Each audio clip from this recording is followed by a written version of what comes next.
Once that is downloaded, I'm just going to cancel this because I've already got it installed. So once it is downloaded, what you want to do is you want to run through the installation process.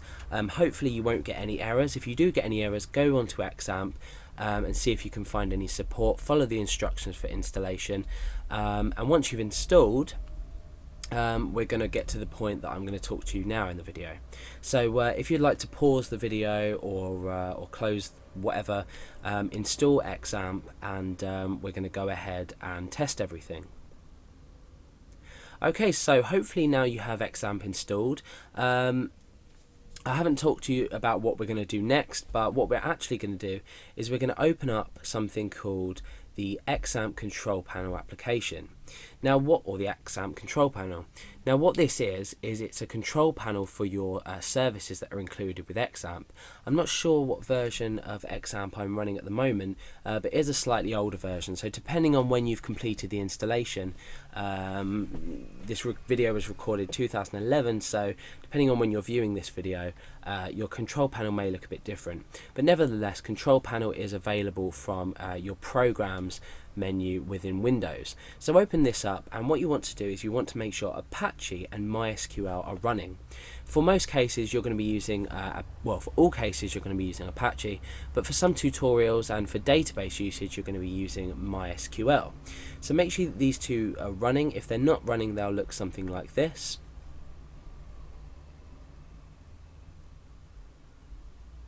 Yeah, okay, oh, so they're going to look like something like that, and to start them you're just going to simply click start, and vice versa. If you need to stop them for any reason, just click stop. So now that they're both running, we see here Apache started port 80 and MySQL started port 3306.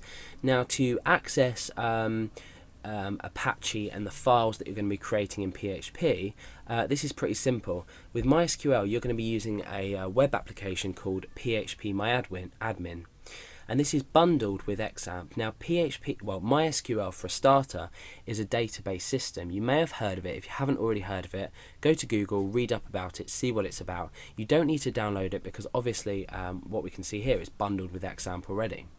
So the first thing we want to do is we want to test if our web server is active. Now you're not going to be typing any domains in here or anything else. What we're going to be doing is we're going to be typing localhost. Okay, so it's just simply localhost. So if we press enter, hopefully you'll get this screen up. So if you have got this screen up, then it's got a little congratulations message. You've successfully installed XAMPP on this server, on this system. So this will mean that XAMPP is installed. Now you can also access it using 127.0.0.1. It's entirely up to you, but I prefer localhost personally, and that's what I'm going to be using throughout my tutorials. Now you'll see at the side here you've got things like status, security, the documentation, PHP info function, which is going to give you information about your PHP installation. I do have a tutorial separate on this, so go ahead and watch that if you want to learn more. You've also got some demos here which we're not going to really be discussing. So now that we've got XAMPP successfully installed, we want to start running our own files. So we want to start creating a PHP file and running this file. So we're going to deal with that in the next part of the tutorial. This one's just about installing XAMPP. Now we need to now have a look at PHP and what PHP is the administration for your database. There are tutorials that will take you through this, so you just need to know that you can access it via this link down here, and you can see that the address is 127.0.0.1/PHP or, as we looked at before, localhost/PHP. Okay, so that works as well. So hopefully now you've got XAMPP up and running. The next tutorial in the series is going to talk you through how to create your file and where we're going to find the place to put our file to make it accessible through our now local web server. So we're going to be looking at creating a file in the next tutorial and displaying it with the localhost address.